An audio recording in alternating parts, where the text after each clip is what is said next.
Jason dropped an end-of-season article on the Browns today, and he's going to dive into some of the specifics of that deal and that article, but here's how we're going to do this. I picked out 4 quotes I found most interesting from the article. I'll read you those quotes.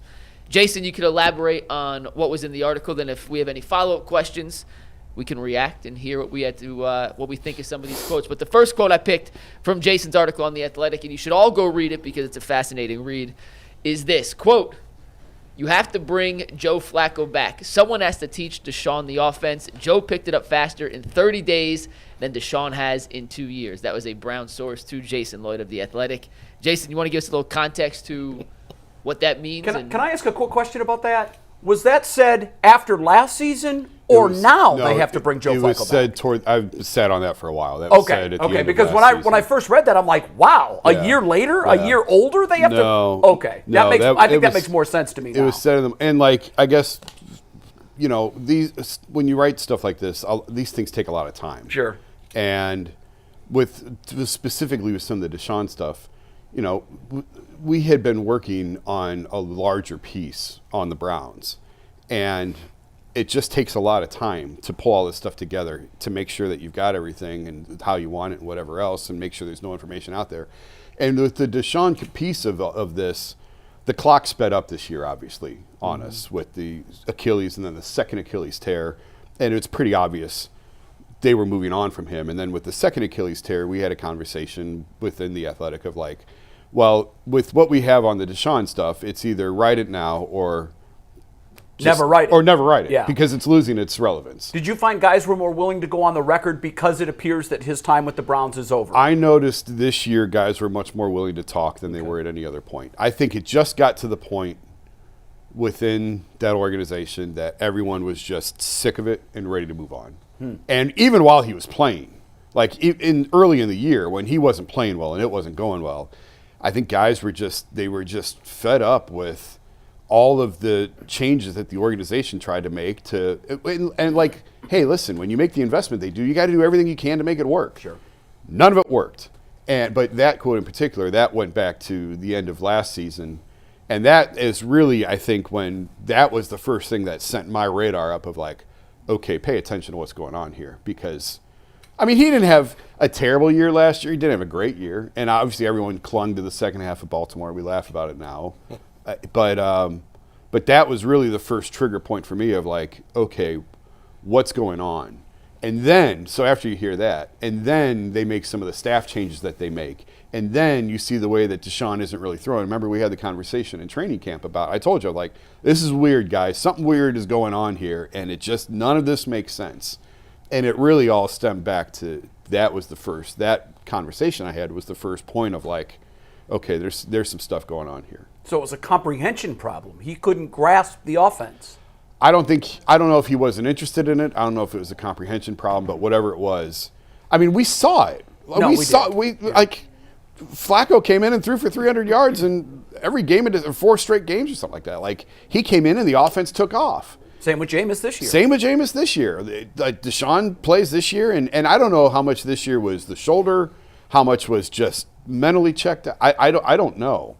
But obviously when he was on the field, we saw early on, this is broken. This is not going to work. The Dallas game, he's throwing the ball 5 and 6 yards out of bounds on some of these routes, and you're just guys, this isn't going to work. And then Jameis comes in, and boom, they take. Now the wins didn't follow, but the offense certainly looks significantly better. You know, in the original, have you guys all seen the original Bad News Bears movie? Yeah.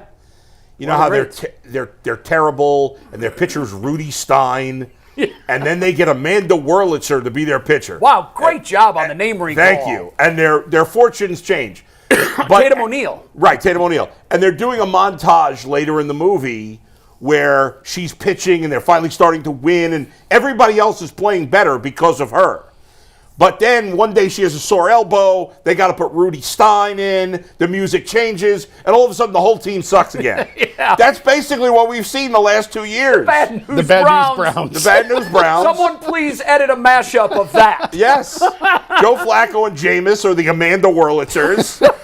and Deshaun is Rudy Stein. That's a great analogy, Bull.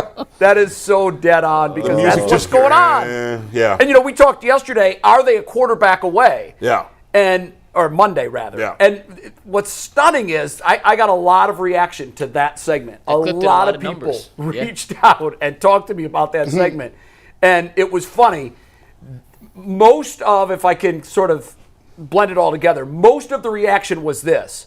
Yeah, they're just a quarterback away from being able to compete. Obviously, to your point, they need far more to be in the upper echelons to try to hope for a Super Bowl. But everybody said what I said to start the point. The proof's in the pudding. Yeah. I mean, we saw Exhibit A, Deshaun Watson at quarterback. Yeah. Exhibit B and C, Joe Flacco and Jameis Winston at quarterback. I mean, and in just the last 2 years, we've seen Bo Nix, Jaden Daniels, and C.J. Stroud all take teams that the year before had been terrible to the playoffs. Yes. And Stroud won one game. Stroud won another game this year. Jaden Daniels has won his first game this year. Nix lost, but obviously, he played great this season. So, yeah. Kind of along those lines, I talked to, this wasn't in the piece, but after one of the early season games, I don't remember which one, and I was talking to one of the players on his way out of the locker room, and they were down and dejected. It was after a loss. And then I saw that same player midweek, and we're just talking about the Sunday night game. And I don't remember who was playing in that Sunday night game, but the player I was talking to was like, I went home and watched that. It's like they're playing a different game than what we played. I know what game it was. G said that you told a me lot. about it. Did I tell you that?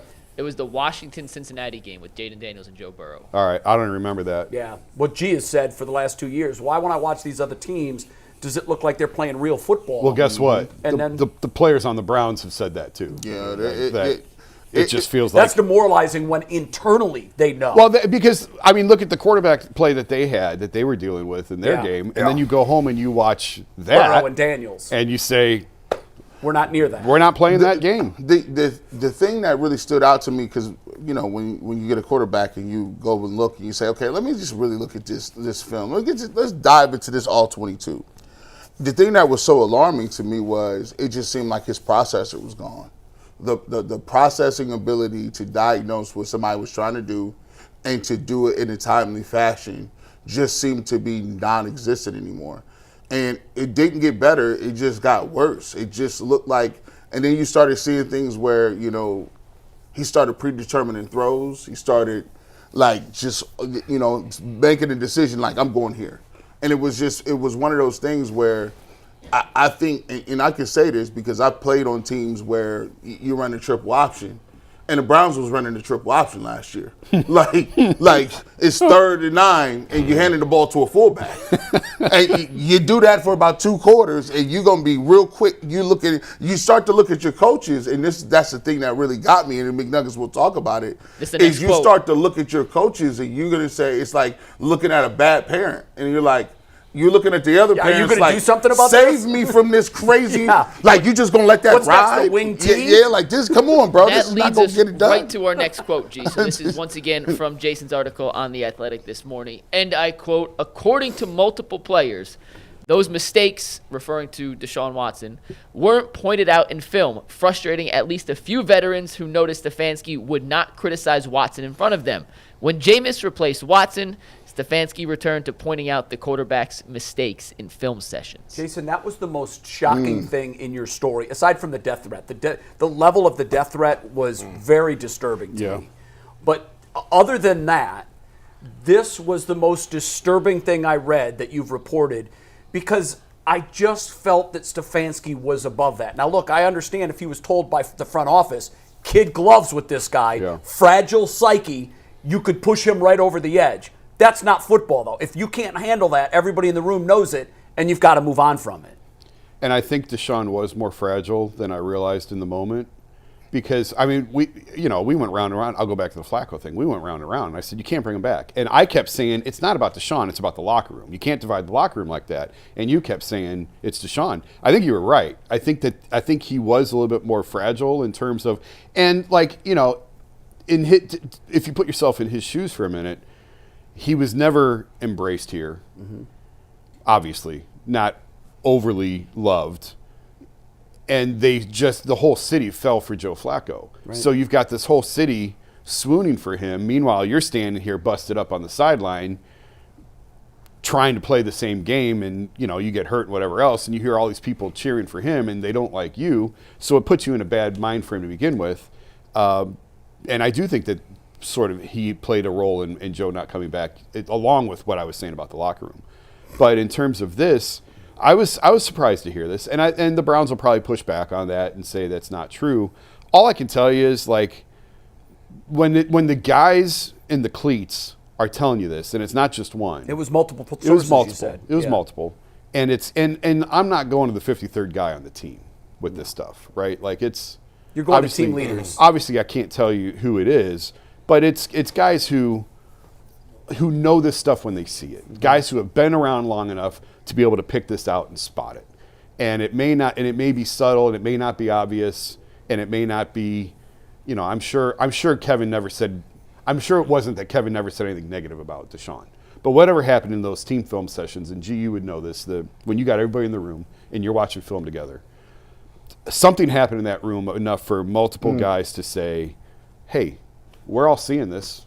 We all saw it. Why aren't you pointing that out? We all see it. Have you ever experienced that before? I've experienced it, and when it happens, there's really no coming back from it almost. It is almost like either the player has to go or the coach got to go. Because what starts to happen is you start to we all in the film room and players, we don't have a problem getting cussed out. As a matter of fact, we laugh and joke, and players will tell you. Tyvis says all the time, you do something on film, you say on a practice field or in the game, and you immediately in the back of your mind log it away and say, oh, "Yep, I'm gonna get it on film." Sure, it's part of it. I totally didn't do the right assignment, or I got worked on that play.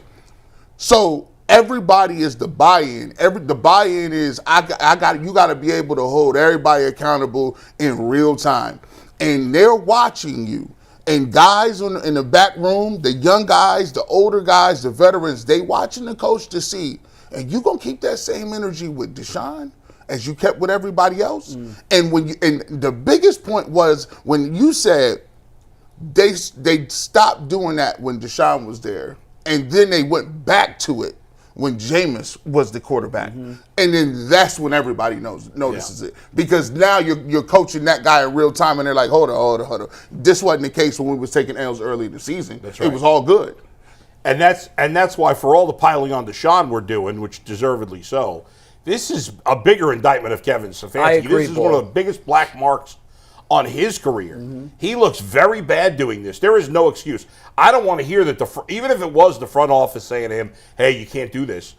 If you're Kevin Stefanski, you got job security. You have a guaranteed contract. You got to be better than that. So he's got to learn from this, because this is a huge mistake. Yeah. Now, Bull, let me ask you this, because we've always talked about coaches have a skill set of being able to treat 53 in 53 different ways, because we all know there's certain buttons you can push with some guys. And can we chalk this up to that? Or when it comes to being critical and making the team better, that doesn't fly? To me, you obviously got to talk to people differently, and maybe you could be harsher in your criticism publicly to one guy than another. Right. But you can't just ignore the obvious flaws. Especially at that position. Yeah, you can't. I'll give you a perfect example. David Blatt and LeBron James, and then Ty Lue, Game 7 in the locker room against the Warriors. LeBron, I believe the story goes, Jason can tell better than me, LeBron is killing. He's working the stats like he always do. Stats, he got rebounds, boards, assists, and Ty Lue comes in front of the whole squad and said, no. You got to be better. And what you talking about? I got to be better. I got 22, 5, and 9 already. He said, no. He calls them out in real time.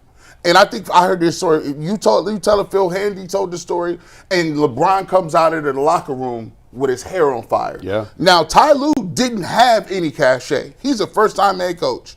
But he realized in that moment, I got to challenge the best player in the world, and that's LeBron in this basketball. And when you talk about psyche, those dudes got really fragile psyches. But it just shows you that you have to be able to do that, because that is your only power. That's your superpower as a coach, is pushing the right buttons. And I hope he learns from it, because he's going to have to eventually get a quarterback and be able to hold that young guy accountable as well. And apparently he has with every other quarterback. Yeah, he has. Right? I think he has. Yeah. The fact that he didn't do it with Deshaun. That's why it's so shocking for to whatever- me because it was so out of character. Right. For whatever reason with Deshaun, I just think throughout his career, he hasn't had a lot of people around him who are honest with him. Who pushed him? Yeah. I think I think he got a lot of really bad advice throughout all of the ordeal that he went through and all of the other stuff. I think he got some really bad advice. I think they botched that from the beginning.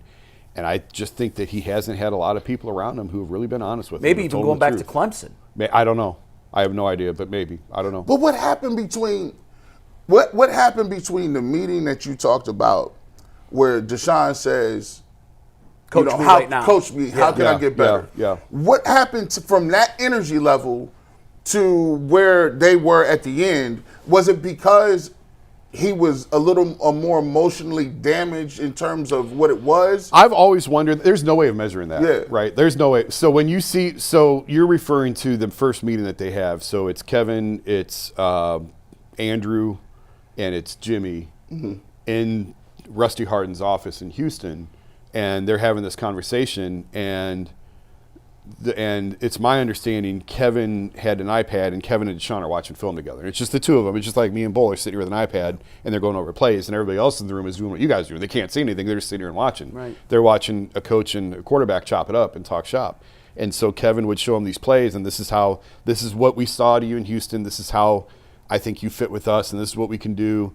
And one of the things that Deshaun asked him and said, okay, well, coach me. Like, right now, coach me. What can I improve on? And the first thing Kevin went to was your ball fakes on play action. And Deshaun laughed and said, man, you sound like my high school coach. My high school coach used to tell me that all the time. So right there establishes how important play action is to Kevin and how important It's the that first thing he goes to. It's the first thing he goes to. And what's the one thing that Deshaun didn't want to do was be under center. He wants to be in shotgun. Well, play action's more effective under center than it is out of shotgun. Sure. So right away, there is sort of a... What's funny But you is don't know it, and you don't realize that in real time. It's only Right. something when you realize in hindsight. But what's interesting is that's been a criticism of his game going back to high school, and he's never improved. Yeah, and because he didn't have to, because he was so athletic and did all these other things well, and it just sort of covered up for it. Yeah. But to your point, I don't know that there's any way for the Browns to measure, and I think we all overlooked this at the time. I don't think there's any way to measure, and every time I say this, people get upset.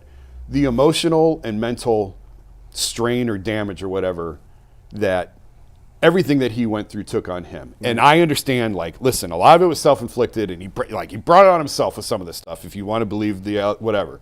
So you say, well, poor Deshaun, what he went through. That's not what I'm trying to say. But anyone who's in that position, who has your reputation put on trial like that, who's in the news, Sure. and the checks that he has to write, and when you get sued that many times, anybody, it's going to take a toll on you.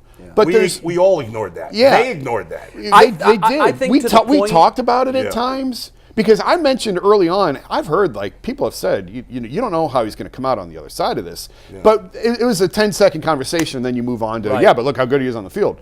But there's no test for that. There's no test for what's a guy going to, especially he goes through all of this, and now you just hand him a check for $230 million, no matter what. You that have had something to do $230 with it, million. too. It doesn't matter how poorly you play. And so I just think it was a combination of like everything he goes through, and he goes, oh wow, I still have all this money, and I just think something broke. And that money changed, like, not only locally, but that changed everybody's opinion, because now you're the first of your kind to ever even get a contract like that. So your favorite player, if it's Brett Favre or Steve Young or Joe Montana, they're telling you that he's better than all of those other guys. Right. And so you're like, the hell he is. And so you have no home here because you replace somebody. You're not playing well. You got everything in the national news is against you. People boo you. And then now you got this check.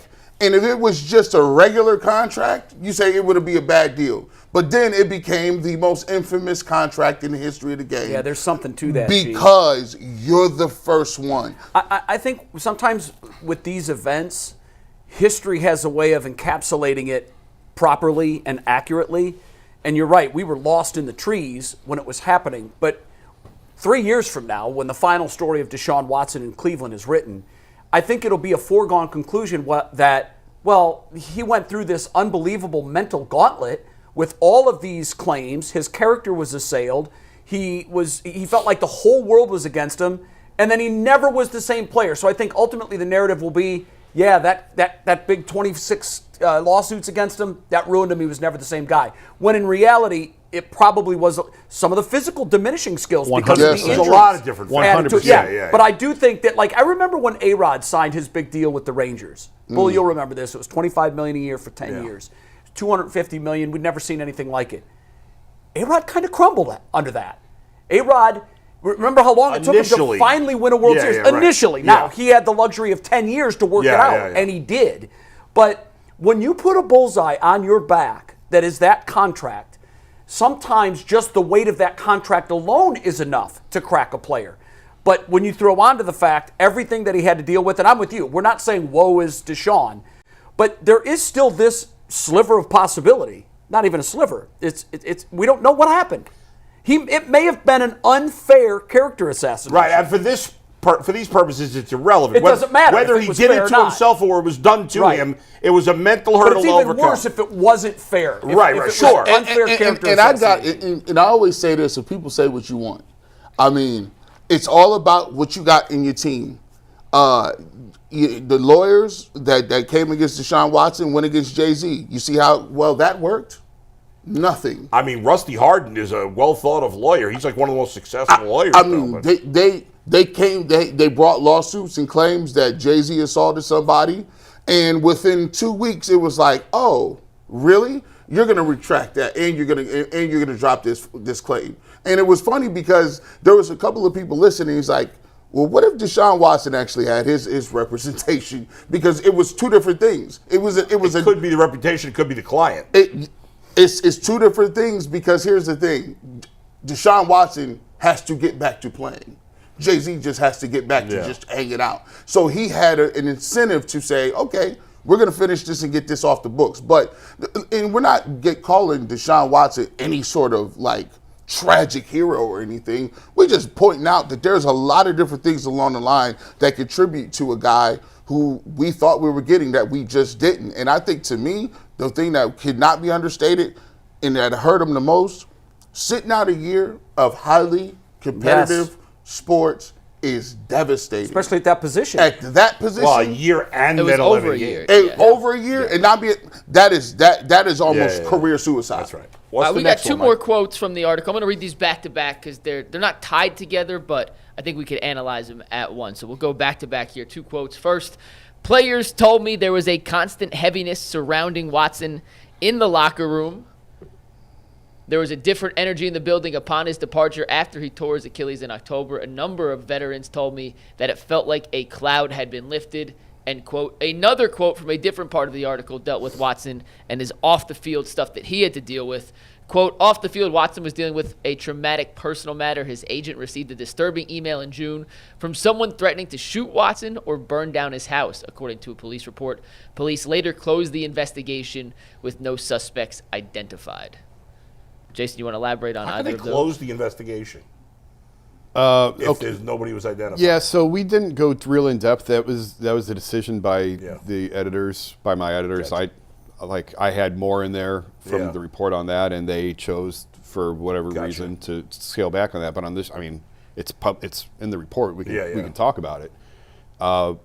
Someone basically they created a burner email account that had never been used before or since. The police figured all this out later on.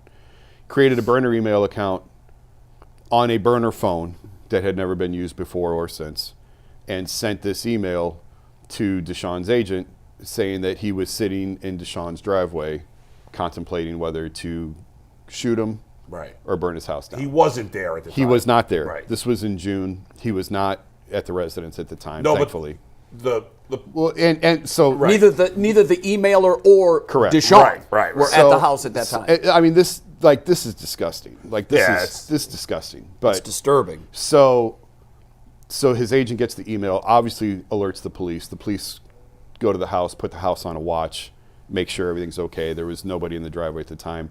And then through geofencing and everything else, the police were able to investigate and find out that, I'm not going to say where this person was, but it was at a public place. But it was in the Cleveland area. In the Cleveland area, but not in a different city, not in Deshaun City, but certainly within proximity. Yes. And so police determined that he was not at the property, did not send it from the property, and they had no suspects, and they considered the investigation closed. So, I mean, that is, whatever he went through, whatever you think of, nobody should have that happen to them. And, and part of me is surprised it didn't happen more often, and part of me is like, I can't imagine being in that spot and having to deal with that. I don't know why it was closed, Bull, but to answer one of your questions, during my years at ESPN, I was subject of a stalker who had left the location and actually come to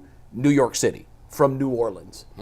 And now there were other threats along the way. It happens, unfortunately. This was my eye-opening of what we're in society, because I used to like everybody. I trust everybody. Everybody's good, and when you're at a certain level, you get a cynicism because you're like, wait a minute, what?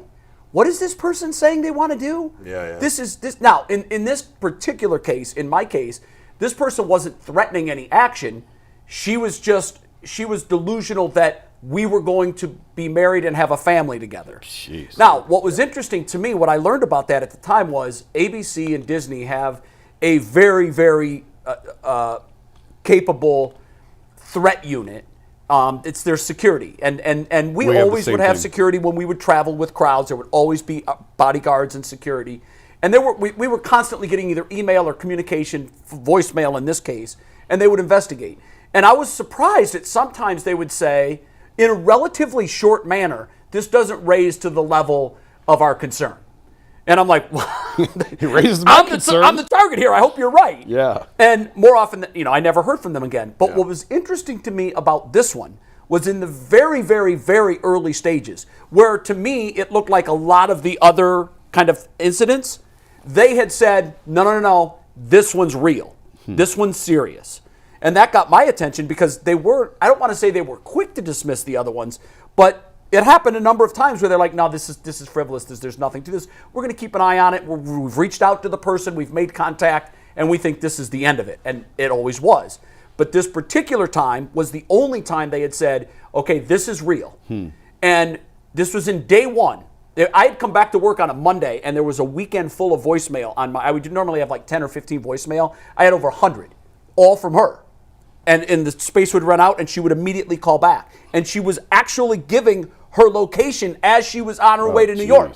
So when I show up to work Monday, it's like DEFCON 10. Yeah. And by Tuesday, she was in New York outside our studio watching our show on the street monitors. And it's very disturbing. And you're looking over your shoulder. I wasn't sleeping right. I was mostly worried about my kids. Yeah. This person had a computer background too, and I was afraid that she could find out anything she wanted to because they can. And so, not the same level. She never threatened harm or death, but I just said, I don't know what this person's going to do when she realizes that I'm married and have a family and that she's not going to be my future wife. So she was arrested a number of times, released, came back, arrested, released, came back, and then she went into the mental community, into a hospital, and my rights were completely gone. I could no longer find out who it was because she had more rights to her privacy with the medical stuff. Wow. I bring all of that up to say this. The police may have looked into it, and the reason they closed it is because they could have said, we see these with sports figures and fans. This is a wackadoo. Yeah. There was never a second contact. So what they told me was it raises to another level when there's constant contact, more than one, because a lot of nutballs, and this sucks, but a lot of people are crazy enough to reach out once and say, kill yourself or watch your back. And then that's it. They never come back. So I don't know, because he didn't make another contact, but the fact that he was dealing with that is unacceptable. And wouldn't it affect all of you guys when you're driving to work? If you hear someone say they want to kill you? Of course. The fact that there's no closure. So, they investigate it and they say, oh, you're just a, wacky person. But y'all got to understand something. We live in a place where mass shootings happen like it ain't nothing every other day. And it's disturbing to know that somebody went through the trouble of having a burner phone, creating a burner email, doing all of these different things, and then using certain things like, I'm in your driveway right now.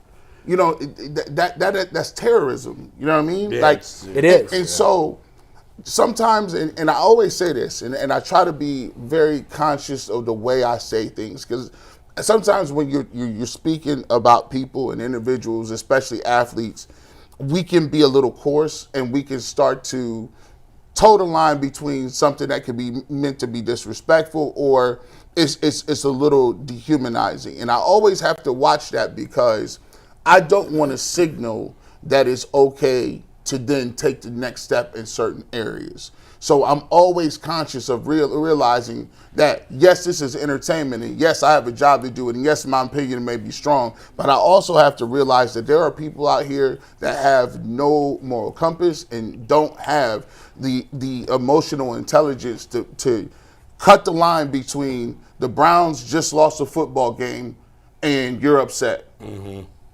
Your life isn't over, man. Like, it's a game, it's a sport. I know we're passionate, but you can't cross the line to a point where now it's just a situation where people feel if you can dehumanize a person, or because they're rich, it gives you an opportunity to do certain things because of that money and their status as a public figure. So, that part of the story was really tough for me, because it's just I wouldn't think that people would even get to that, but it just shows you where we are today. It feels like so. I mean, obviously, it seems like this is a bigger picture issue, but social media has made this all worse, because it's 100%. so easy to be so evil. It's much easier to be evil to someone on social media. You can get the message We to never, everybody. we never had when we were kids or growing Yeah. up. We never had access to celebrities and athletes. Now you do. Yeah. Now you do. There's an interesting part of that. You do if you participate, if you choose to participate That's in true. those worlds. That's I've true. said this a number of times. If I were a professional athlete, I wouldn't have a social media account. I've said the same I would thing. have nothing. But you know what? Now, I know G and I feel differently than you and You do. Jason do. I understand. You know, we interact with fans, and yes, there's a downside to it, but I know G especially, and I do too.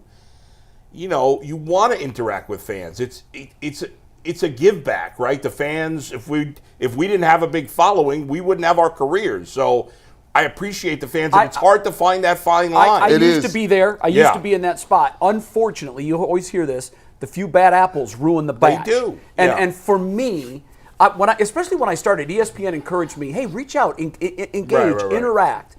And this was 10 years ago when Twitter was first becoming a thing. And I did. And I felt like it helped my brand tremendously, because even when people would be difficult and say, how in the world can you sit there and listen to them say this and not push back? I would actually answer them. Yeah. And then I realized, and somebody at ESPN who was in the social media space, that was their job, was to manage that stuff, used a phrase that I'll never forget: careful feeding the cats. I said, what do you mean? Yeah. And they said, when you give of yourself, there is more expected of you. Sure. Other fans see you interacting. Other fans will see that when someone's critical of you and you respond, you give them oxygen. Right. And that's why I changed my entire outlook on social media I get it. and chat rooms and Yeah. all of that It is- stuff, it is because a- it's a dark, toxic place. It's a very fine line. And what I notice is, look, I'm around my family a lot. You know what I'm saying? I'm around them. I signed up for this. They necessarily didn't sign up for that. That's true. Right. And so for me, what I try to realize is, yes, there's a fine line. There's certain things that I would have done 2 years ago that it just dawned on me, like, wow, I can't do that anymore. That's kind of wild. Like, I can't do, like, I was just talking to I said, man, I used to go to nightclubs all the time.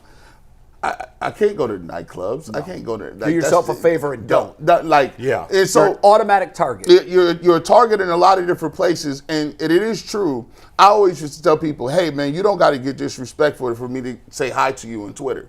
Just throw me a question. We can go back and forth and have a conversation. Yeah. But certain people, you are right. If they say something negative to you, they see that it gives them an opportunity to communicate, because you're more likely to say something. And then you're going to have to deal with it more. And so Right. I don't begrudge that. Like, if you guys use social media in a different way Yeah. than Jason and I do, I don't even really use it anymore. Well, and I think I'm happiest. It's different. now. I mean, your career started and has mostly been as a sports broadcaster. I understand. Yes. A TV and broadcaster. not an opiner. Jason's a writer. Yes. We did sports talk. And you do opinion. You need to do more interaction Yes, with fans yes. on that. And so, but here's what I would say to people. Yeah. I tell young people that are asking me now, Yeah. how do I interact with social? And I always say this, it's good to get traction for your brand. It's good to grow your recognition. However, just be very, very cognizant of this. All of your interactions are your decisions. And there's going to be a lot of negative things that come from you interacting with everyone. Yeah. And if you're okay with that, that's fine. I just felt for me it was a waste of energy, and it didn't advance my career objective at all. So I don't do it. Yeah. Jason, when I read the article and give you the final word on it, I came away with just overall mixed emotions. Some confused, some sad, some angry, some remorseful. It was a whole bag of these feelings because it wasn't just a black and white story. How did you feel while you were writing it, and your takeaways? We're never going to have all of the answers, because everybody says all the time, whose decision was it on Deshaun? I want to know. Like, somebody's got to pay the price. We'll never know that. And here's where I think, and so like, I can't, we were talking about this before the show. For me to write something in The Athletic, it has to meet a certain sourcing standard of the New York Times. It is an incredibly high standard. So I can believe things, and there's things like, it's the whole thing, what do you know and what can you prove, right? Here's what I believe, and I guess we'll wrap it with this. Like, how did Deshaun wind up in Cleveland? I believe Andrew Berry was on board first. I believe Berry was really interested in him. I think, and I'm going to freak out the Baker people, I think the Browns looked at Baker and said, he is not emotionally stable. We cannot give him all of this money. We can't invest our entire future in this guy because he's all over the place. And now, who was that? Do you know? A lot of people, and like, so that was the makers. consensus. That was the consensus. I think that was. I'm not saying it was 100-0, but the majority felt like no one was in there saying this guy is going to be. He's going to lead the league in touchdowns in 2 years. No, I don't think anybody was saying that. I don't think anybody was saying that. I think they thought he was a good quarterback. He was a good quarterback. Yeah. Can you win a Super Bowl with him? That was the question. And I think and they looked at some of the off-field stuff, that how immature he was and how emotionally unstable and just all over the place. I mean, it's small, but like the guy shaved 3 times in one day. And it's no, it's I small. know that's small. That was, but it was weird though. It is. It's just weird behavior. And now, if you look back on it, he sued his dad. Like, there was a lot going on there. His dad was stealing money from him. A lot of money. So there was a lot. Crazy. There was a lot there, and I think they looked at it and said, "He's good. Can we do better? This guy's a better quarterback. If we want to win a Super Bowl, this guy, for all of the baggage." And I know you could say, well, if they thought Baker was emotionally unstable, how can you give all the money to that guy? Jason, now we have the benefit of the results, right? Yeah, right. Which makes the decision now look even more absurd. But here's what I would say: if you're the Browns and if you think this guy's out there and you can win with this guy, you do everything you can to go get him, because we've talked about this. The price doesn't matter. If it works, it doesn't matter that you gave up 3 first-round picks and you gave them all this money. Go ask the Rams. It doesn't matter. When it doesn't work, this is what you get. But I get why they did what they did. And in terms of like whose decision was it, this is not me reporting. This is my thought on this. This is my belief. I believe Barry was on board first. But I think it got to a point where Andrew said, enough is enough. We can't continue with this. And Jimmy said, go. So, we are pot committed to this. There is no turning back now. Guarantee the whole thing. Do whatever you have to do. This is my opinion. Now, if that's true, this is Jay, my belief. should there and I think that's why these guys still have jobs today. Well, but if Andrew was the guy who was driving the bus on that, how does he have a job today? I think Andrew this was wasn't on. a mistake. This is the biggest mistake the franchise has ever made. I think Andrew was in first, but I think at some point they all came on. I think at some point they felt like, I think Jimmy at some point took over the train and said, we are not stopping this until we get him. It feels like 4 high school kids are in a car and one of them says, hey guys, let's go break into so-and-so's house. They're on vacation. Now that's a horrible idea, but eventually everybody on board's like, yeah, let's do it. And then once you get caught, you're all guilty. Everybody did it. Yeah. Now, does it matter that there was one person that said, let's do this. And I know that's a terrible analogy. I shouldn't be making an analogy of breaking the law and going after a player. But to me, I'm trying to figure out this. Can this organization trust the person who is driving the bus on the Deshaun Watson issue to get us out of it? And my answer is no. And a lot of people, a lot of people would probably agree with that. A lot of people would probably agree with that assessment. But we're going to find out here in another 2 months. Well, second chances. Yeah. I believe in second chances. I like Andrew Berry. I root for Andrew Berry. I hope to hell he's the guy that can fix the mess that he helped create. He's got a story if he can. He's got to hit a grand slam in this draft, not just a home run. He's got to hit up and down the draft. He's got to get free agencies. Everything right. He's got to get but in terms everything of all the answers to all the questions, I don't know that we'll ever have all of those. It's just tremendous article. Tremendous article. If you haven't read it, go read it.